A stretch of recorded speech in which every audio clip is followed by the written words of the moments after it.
O Gardinho, ele me faz raiva.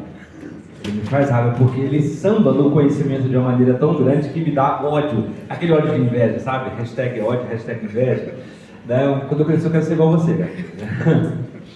Meu cabelo nem cresceu ainda, não dá tempo, né? Então é isso, pessoal. Olha, nós então temos esse tempo para poder refletir, perguntar, interagir. Agora, nós teremos um tempo com a palestra com o professor Teodato, né? E depois nós abriremos o campo para podermos então conversar entre nós, né? Vai ser uma área mais free, mais livre para nós aqui. Venha, professor. Claro. Uma salva de palmas, professor Teodato.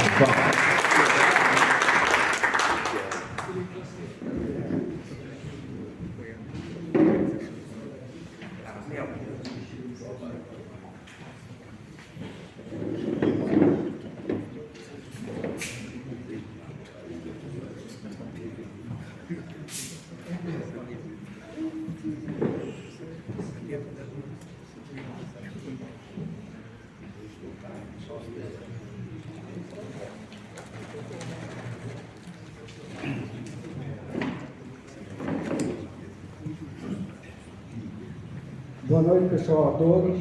Boa noite. Primeiro é o seguinte, eu tentei amenizar a minha apresentação, porque o que eu vou fazer é um troço, às vezes, meio chato, que é resumo de livro, né? Então, resumo de livro você faz para conversar e debater em pequenos grupos, né? Uma apresentação com resumo de livro é uma coisa um pouco chata. Eu vou tentar tornar não muito chata, né? Mas eu não tive outra alternativa senão jogar as anotações da palestra, né? Quer dizer, geralmente quando você faz uma palestra, você só anota tópicos e depois vai falando. Eu tive que fazer as anotações mesmo, né? Então, o livro, eu vou falar sobre o livro do Pepe Mujica, tá? O livro do Pepe Mujica, eu acredito que todo mundo deveria ler, né? O Bolsonaro, quando mostrado para ele, disseram algumas coisas do livro, ele pegou e leu, né? Acredito que hoje ele está muito preocupado até em ser preso, por causa do livro do Pepe Mujica, tá? Então, ele faz um resumo, o Mujica, ele é a síntese do que vem sendo o poder na América Latina de uns anos para cá, tá? Porque não há diferença entre Pepe Mujica, Lula, Dilma, Maduro, Morales e toda uma gama aí. Eles são fruto do mesmo pensamento e da mesma época e da mesma, vamos dizer, do mesmo projeto de poder marxista. Então, antes de eu entrar exatamente no livro e falar sobre Mujica, eu tenho que fazer um pequeno, vamos dizer, uma pequena retrospectiva histórica, porque senão vai ficar complicado se entender como chegamos aqui, né? Então, vai a primeira. O livro do Mujica é uma ovelha negra no poder, né? Confissões e intimidades de Pepe Mujica. São dois jornalistas, Andrés Ganza e Ernesto Tubowitz, eles são uruguaios, né? E eles fazem um livro sobre Mujica, né? No sentido de endeusá-lo, né? Aquilo que a gente sabe que a esquerda faz com seus mitos e ídolos, né? Então, para saber, antes de entrar no livro do Mujica mesmo, a gente tem que saber como é que esse pessoal chega aí, tá? Então, a Revolução Comunista em 1917 na Rússia, né? Perdão, na Rússia, ela em 1922 foi criada a União Soviética, né? Que aquelas repúblicas todas se juntaram, né? E houve um consenso de exportação da Revolução Russa para o resto do mundo.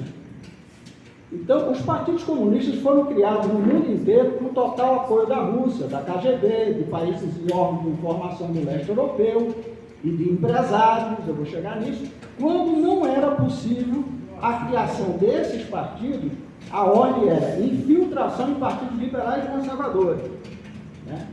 Essas ações elas tiveram amplo financiamento das mais variadas fontes, tá? Lícitas e ilícitas, do lumpen proletariado e da lumpen burguesia, né? Isso é um troço que a gente está vendo hoje no Brasil com uma clareza muito grande, né?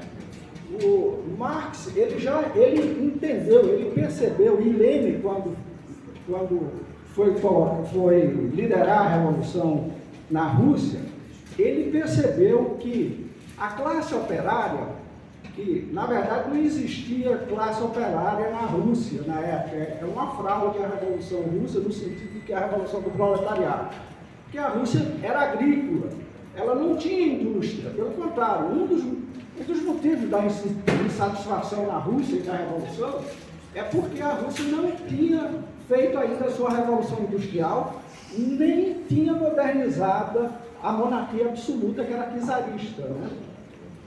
Então havia essa insatisfação popular.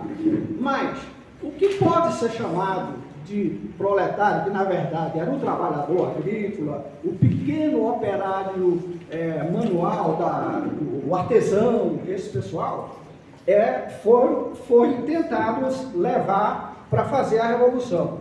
E Lenin percebeu o seguinte: a classe operária, ela é conservadora, ela acredita em valores, ela acredita na família, ela não é revolucionária, ela não é disruptiva. Então, o Marx já falava sobre isso, dizia, olha, a gente tem que contar com o lumpen proletariado. Esse faz a revolução, não o proletariado. O que é o lumpen proletariado? É o marginal, é o sujeito disruptivo da classe operária, não tem valor, não acredita na família, rouba, assalta, o que a gente vê nos morros cariocas, né? Ou seja, não o morro em si é feito de trabalhadores honestos, mas tem o lumpen proletariado lá, que é o assaltante, traficante de droga.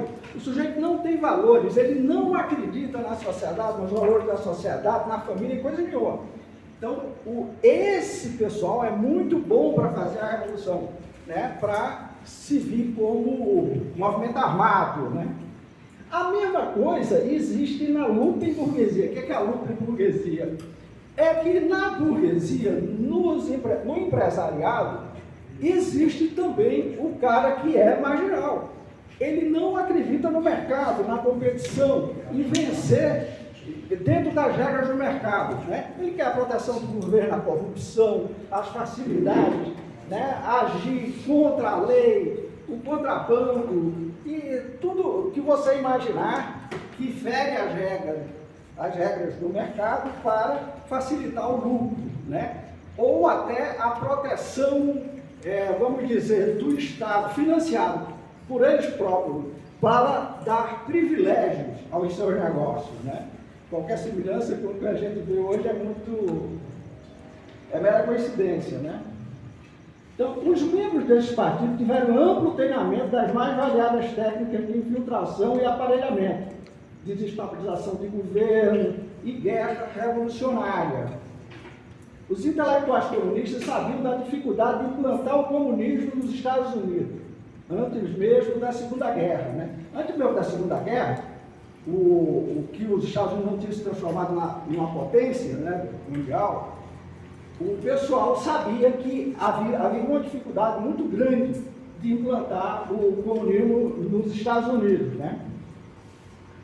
Então, porque os Estados Unidos se transformou numa potência, como eles já previam, em função do crescimento do mercado americano, né, do liberalismo econômico funcionando e produzindo riqueza. Então, eles acreditaram, eles tinham certeza de que seria muito difícil implantar um movimento revolucionário nos Estados Unidos.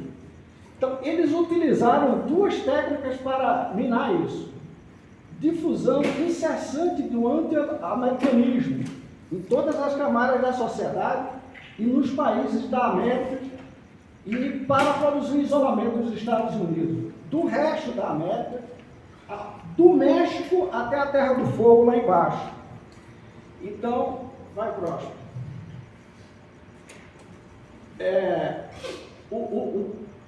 A primeira pessoa que partiu com essa missão de fazer esse isolamento dos Estados Unidos, do México até a Terra do Fogo, foi Trotsky, tá? Ele foi para o México, e apesar de ter sido assassinado, né, pelos próprios comunistas, né, Stalin mandou matar Trotsky, ele conseguiu deixar plantado no México uma cultura anti-americanista e de guerra revolucionária que persiste até hoje no México. A esquerda foi sempre dominada por várias correntes. As três principais foram as que inicialmente obedeciam aos partidos comunistas e destinados a criar as condições para a revolução e a tomada do poder. Na década, isso foi inicialmente, o Brasil sofreu isso, né, no começo do século passado, né? Mas quando chegou na década de 60, prevaleceu as correntes que defendiam a luta armada, utilizando as técnicas de guerrilha rural e urbana, bem como de ações terroristas inspiradas no sucesso e no charme da Revolução Cubana. A partir da queda do Muro de Berlim, de 1989, prevaleceu a corrente gramscista, né, que defendem a guerra cultural como forma de tomar e manter o poder. Como exemplo desse primeiro momento no Brasil, a gente teve a criação do Partido Comunista Brasileiro, o PCB, o famoso partidão, a coluna Prestes, o tenentismo, né? O tenentismo é uma coisa muito interessante, né? O tenentismo foi uma desconexão da cúpula militar brasileira da base, né? Em função de que a cúpula era ligada às oligarquias, havia uma insatisfação popular muito grande e começou a fermentação. Mas o tenentismo era dividido entre comunistas, fascistas e liberais. Como o professor falou muito bem aqui, Getúlio, na Revolução de 30, ele se utiliza duas liberais. Meu pai lutou na Revolução de 30, né, como o que ele sonhava era uma revolução liberal no país, no modelo americano, né? Então, mas na verdade, quem estava ligado a Getúlio era também fascistas e comunistas, porque a gente tem que fazer uma divisão aqui, uma observação. Um dos maiores erros que se pode cometer é o chamado anacronismo histórico, né? Que é você olhar o passado com o conhecimento do presente, né? Então a gente está vendo, eu estou assustado com isso, né? Tem muita gente aí, principalmente o pessoal jovem, né? Acredita que o mundo começou com o celular, com o WhatsApp, né? Pedro Alves Carvalho, quando chegou, mandou um zap, né? E um nude de índias, né? Para o rei de Portugal, olha lá, descobri terra e tal, né? Então, e é uma loucura isso, né? Os caras quebraram, incendiaram uma estátua de Borba Gato em São Paulo, né? Uma loucura completa, o cara não tem a menor ideia de quem foi Borba Gato, né? O Brasil só existe por causa dele, né? O sujeito era um gigante, dizendo que ele matou índio, né? O cara talvez ele imaginava que o sujeito ia entrar no interior do Brasil, porque o Brasil só existia na costa, né? Então, para poder fazer as fronteiras do Brasil, teve que adentrar ao interior do Brasil. Então, o Borba Gato fez isso a pé, enfrentando índio, enfrentando todo tipo de adversidade, enfrentando. Então, era impossível imaginar que esse cara fizesse tudo isso sem nenhum conflito, né? Então, o cara não tem a menor noção de quem foi Borba Gato. Foi um gigante, né, o cara. Então, os comunistas, fascistas e liberais, juntos, fizeram a Revolução de 30, né? E depois teve a intentona comunista, mas tudo isso já era algo trabalhado, né, no começo do século passado, até 30, já com o dedo de exportação da Revolução Russa para o mundo, né? No Brasil, a gente teve isso também através do tenentismo, da intentona comunista, enfim, grupos que já se organizavam, mas dentro do partidão, do Partido Comunista, E a ideia era fazer a Revolução Comunista, mas criando as condições. Né? Primeiro criava as condições, depois fazia. Né? Não deu certo. Na segunda fase, que é a fase da luta armada, o Brasil produziu vários grupos de guerrilha rural e urbana com práticas de assalto e terrorismo. Então, no Brasil, você teve a Aliança Libertadora Nacional, a ALN, né, com Marighella. Você teve, eu vou citar os principais, a gente teve vários grupos que eu não vou citar aí na América Latina também, eu vou citar os principais, tá?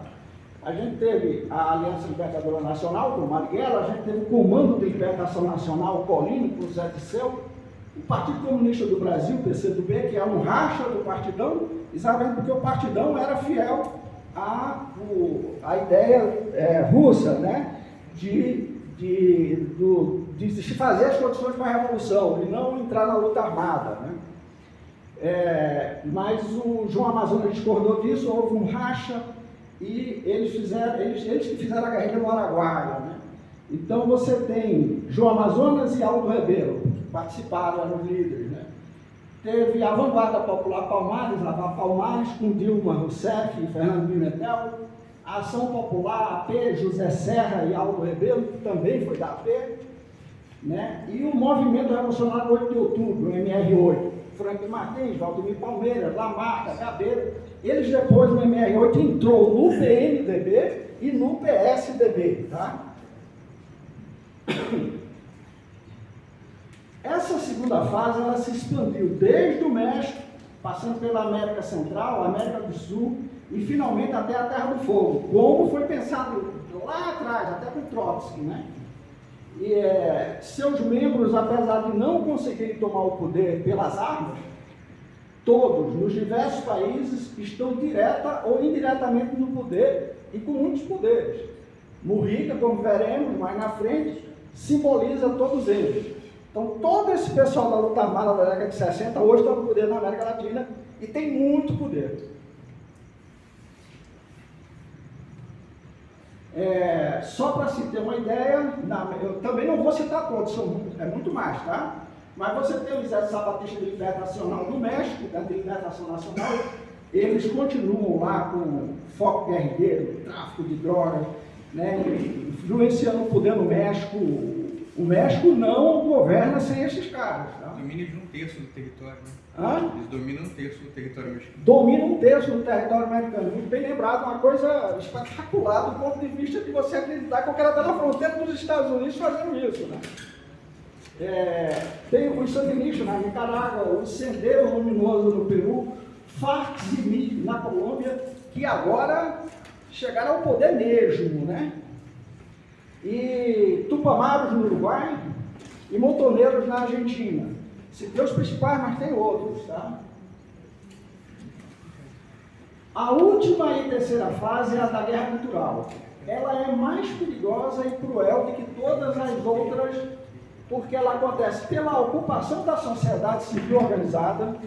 Depois eu posso falar sobre isso, isso é importante. Quer dizer, a guerra cultural, ela tenta minar a democracia representativa e as suas instituições, não só se infiltrando, mas fazendo com que a democracia representativa não funcione como se pensa e imagina, né?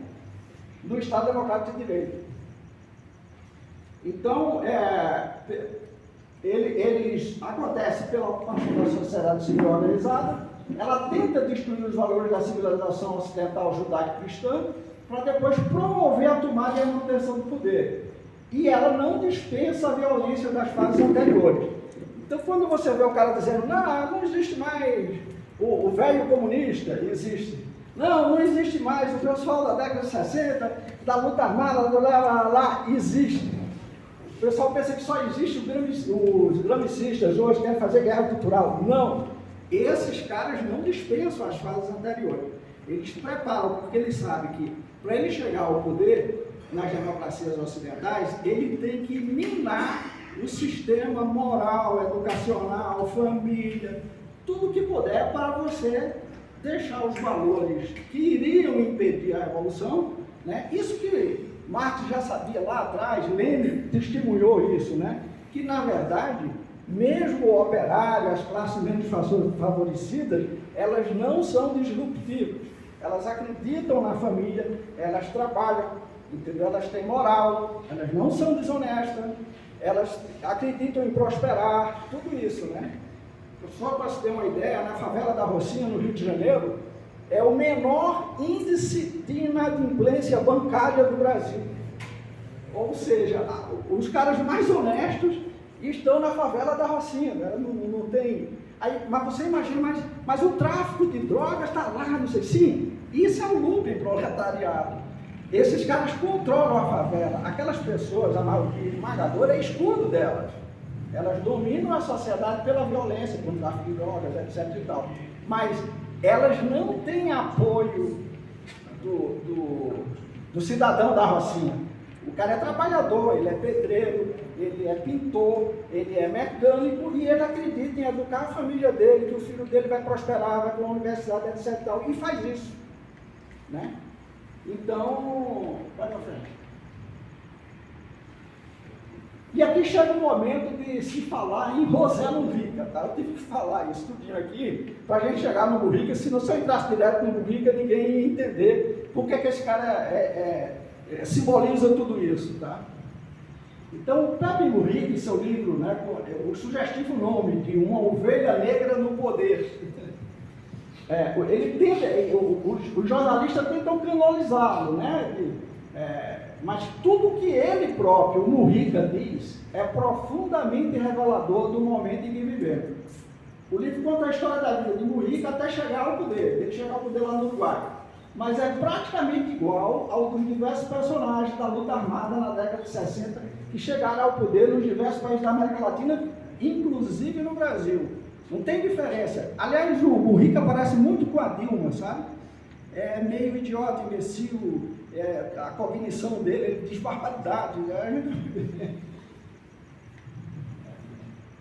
Quem foi Mujica? Foi um dos fundadores do Movimento de Libertação Nacional, os Palmares, na década de 60 e 70, praticaram assaltos, atentados terroristas e organizaram guerrilha, pregavam a revolução armada e a tomada do poder pela violência, desestabilizaram o governo do Uruguai, tendo como consequência o surgimento da ditadura militar entre 73 e 85, eles que provocaram a ditadura, né, no Uruguai, o qual os Tupamás combateram com muitos recursos financeiros provenientes de assaltos, fontes internas e externas ligadas à esquerda. Eles combateram a ditadura, os militares no Uruguai. Tá? O cúmulo do cinismo é que Mujica diz que o dinheiro dos assaltos era para distribuir com os pobres. Entretanto, nunca apareceu ninguém no Uruguai que tenha saído da pobreza por conta dos recursos dos assaltos dos Tupamaros. Tá? Ninguém apareceu dizendo, eu era pobre, os Tupamaros me deram dinheiro, eu saí da pobreza. Né? O fato é que todos os grupos guerrilheiros que tentaram tomar o poder pelas armas na América Latina, e foram citados anteriormente, perderam a guerra para os militares e civis nos diversos países. Mas todos estão no poder pelo voto, por intermédio dos mais variados e ilícitos mecanismos de burla eleitoral. Assassinatos físicos. A gente sabe que, no Brasil, o PT chegou ao poder depois de matar um monte de gente, né? Não sou eu que digo isso, né? Quem pensa que uma série de assassinatos que houve no Brasil, ou acidentes, ou né, foi por acaso, não foi. Né? Então, assassinatos físicos ou de reputação. Fizeram assassinato de reputação de dezenas de políticos brasileiros, conservadores e liberais. Fizeram um lixamento pela mídia, né? A mídia lixou um monte de gente no país para poder fazer a ascensão da esquerda, né? As lideranças conservadoras foram lixadas pela mídia, né, que era aparelhada, e fizeram isso com uma grande quantidade de líderes que não, na minha opinião, alguns nem mereciam isso de forma nenhuma. Né? Eles praticaram fraude, dinheiro do narcotráfico e distorção do sistema representativo. Então, a esquerda chegou ao poder só agora que o pessoal está falando mais fortemente nas fraudes das urnas, né? mas a eleição do Serra lá atrás, o Serra levantou, quando o Serra perdeu a eleição, a primeira eleição que o Lula ganhou, o Serra desconfiou que foi roubada, né? Mas não quis. A eleição do Aécio, que ele perdeu, essa ele não só denunciou a fraude, como ele contratou uma consultoria que o cara prova, tem um vídeo que roda aí, o cara mostrando que Aécio não perdeu aquela eleição para Dilma, né? E as nossas urnas são nada mais, nada menos do que venezuelanas, né? Então, eles distorcem o sistema representativo e, pasmem, vários desses países conseguiram colocar militares e civis na prisão por terem imposto fins aos crimes dos próprios terroristas, né? Que eles praticaram, os terroristas, né? No Brasil foram indenizados soberbamente, ou seja, perderam a guerra e foram indenizados. E não conseguiram colocar militares e civis na cadeia por um triz, graças ao impeachment da Dilma e o desbaratamento da fraudulenta e insana Comissão da Verdade. Ou seja, o que houve no Brasil é uma coisa prosaica, né? A gente fez a Bolsa Ditadura e indenizou todos os terroristas que assaltaram o banco, mataram, fizeram. Então, esses caras hoje estão todos indenizados, né? E como se não bastasse, a gente fez a Comissão da Verdade, que quase colocaria os militares na cadeia, como colocaram na Argentina, como colocaram no Chile, como colocaram no Peru, como colocaram na Nicarágua, como colocaram em vários lugares. Quer dizer, esse grupo não só chegou ao poder, como fez uma revanche, tá? Às ditaduras militares que os combateram na luta armada, né? Então, no Brasil, eles não fizeram isso por um triz, eles fizeram a Comissão da Verdade, né? Levaram alguns militares, alguns generais já tinham morrido, mas ele saiu pegando o pessoal mais novo, né? Coronéis, etc., como o Moésio, o Ustra, eles quiseram pegar esse pessoal todo, né? Só um adendo aí. Pode ser. Também, quando o Lula estava na presidência, quase que eles conseguiram derrubar a anistia, que tinha perdoado os dois lados. Eles queriam que perdoasse o lado da direita. Exatamente. Aí foi votar no Supremo. Tentaram isso e não conseguiram também por um triz, tá? Por causa do voto, o pessoal viu que era uma loucura. Quer dizer, não sei se o pessoal, né? Uma parte ficou preocupada de você derrubar a anistia e voltar à década de 60, né? Então, onde é que eu estou? Não, peraí. Volta lá. Aqui nós terminamos. Tá. Então vai para a próxima. Agora vamos lá. Pensamento, confissões e revelações de Mujica. Né? Para você ver, eu estou falando do pensamento, confissões e revelações de Mujica, mas vale para Dilma, vale para o Lula, vale para o Zé Disseu, é a mesma coisa, tá? Vocês vão notar. Então, o Mujica diz o seguinte, que seu primeiro assalto foi para pegar dinheiro para ele Mujica, como crime comum. Ele confessa, foi crime comum. Ele foi preso na prisão e descobriu que o preso comum pode ser transformado em preso político. Deu para entender? A gente viveu isso no Brasil. Muita gente hoje que está no crime organizado em Rio e São Paulo foram treinados pelo pessoal que eram presos políticos. Então, que ensinaram a ele guerra revolucionária, né?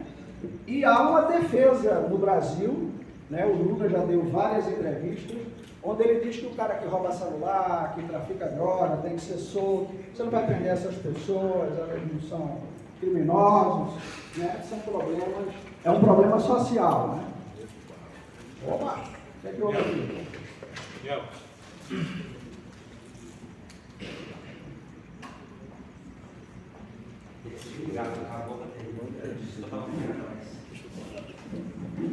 Prossiga, professor. Não, sem ler eu não consigo. Porque não é assumir, né?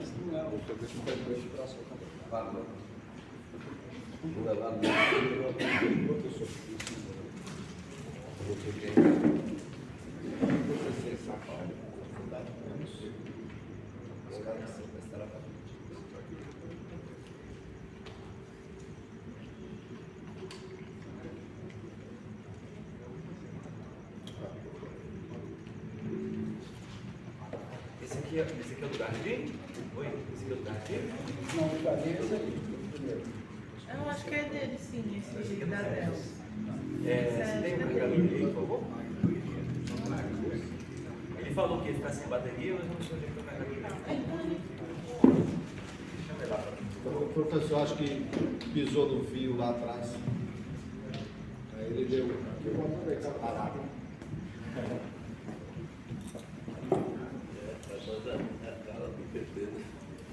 Essa história aí. O comando vermelho, o PSC, foi criado depois. O cara lá que deu a política do professor. Ele se juntou para não morrer, se juntou com os outros. O cara foi preso. Minas Gerais também era no mesmo. O cara foi preso pela assalto a banco. Tudo era de esquerda, aí chegou lá, fez a cabeça da galera lá e presidente mista.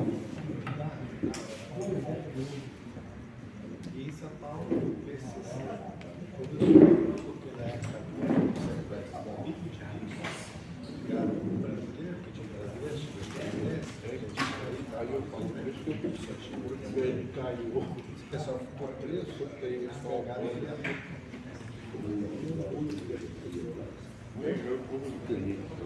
Que é esses caras aí, tem uma visão política do que eles fazem.